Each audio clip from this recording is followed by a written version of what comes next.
Good day. In this short video, I'm going to share how to create interactive datasets when you want to create a dashboard. We've put the steps here. On A, you will see how to create a drop-down list using data validation, which is an incell drop-down. The steps of how to create the dashboard are here on B. And on C, you will see how to create a combo box and link it with the incell dropdown to link the charts on the dashboard with the interactive data sets. At this stage, I'm now going to create the interactive data sets. The first thing is we want to put a drop down where it's saying select month. The idea is we have data sets which are static. So we want to make them interactive. The assumption is these data sets are for sales, and these are products being compared for sales, orders and sales also being compared. So I will come now and insert a drop down. So I go and say data validation. I say list. The source is here. And then input message. Select month. Error alert. Select from list only. Why? Because January in full and Jan are different when we are now analyzing. So I select February here. So I come now and put my formulas here so that when I select February, it only picks for the month of February from dataset 1 so that we create interactive dataset 1. So I use some ifs. Why ifs? We have a number of conditions.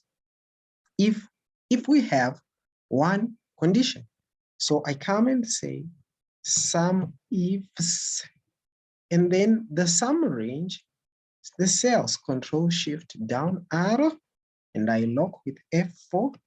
Criteria number 1 is the month, control shift down arrow, and I lock, and then comma, and then I pick the criteria, which is the month selected, and then I lock it, I put a comma, and then criteria range number 2, the branch, control shift down arrow, I lock, and then the month is picked from here.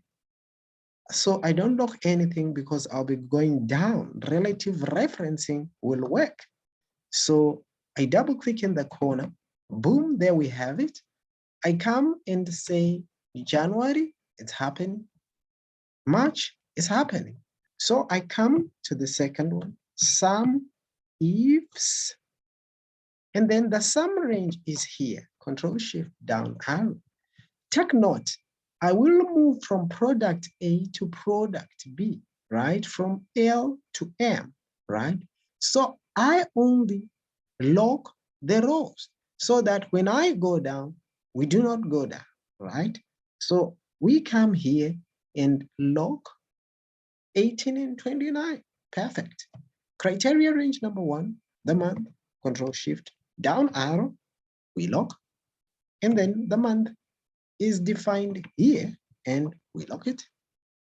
Then criteria range number 2 is the branch, control shift down arrow, we lock, F4, and then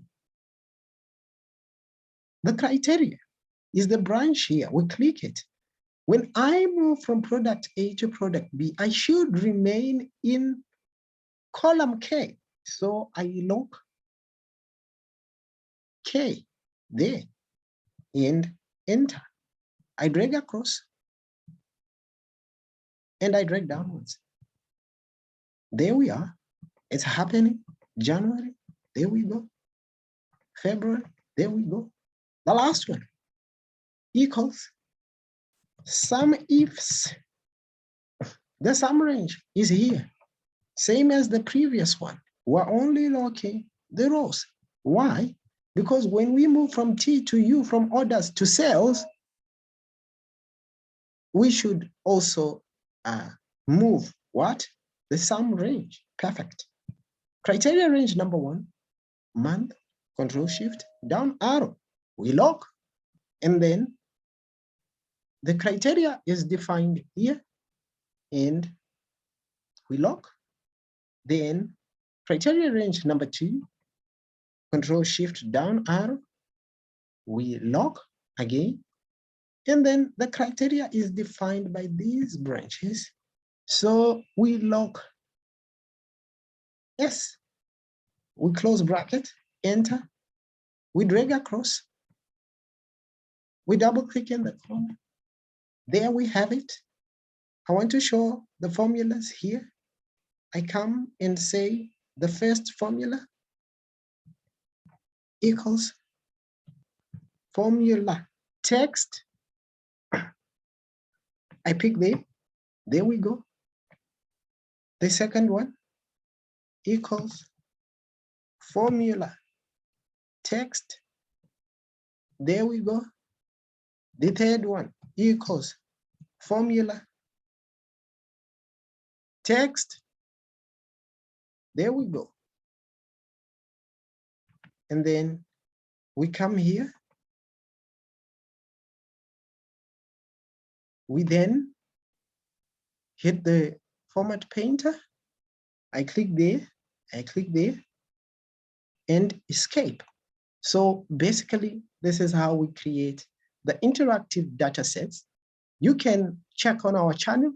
You will see the other video for how to then create the dashboard. Thank you.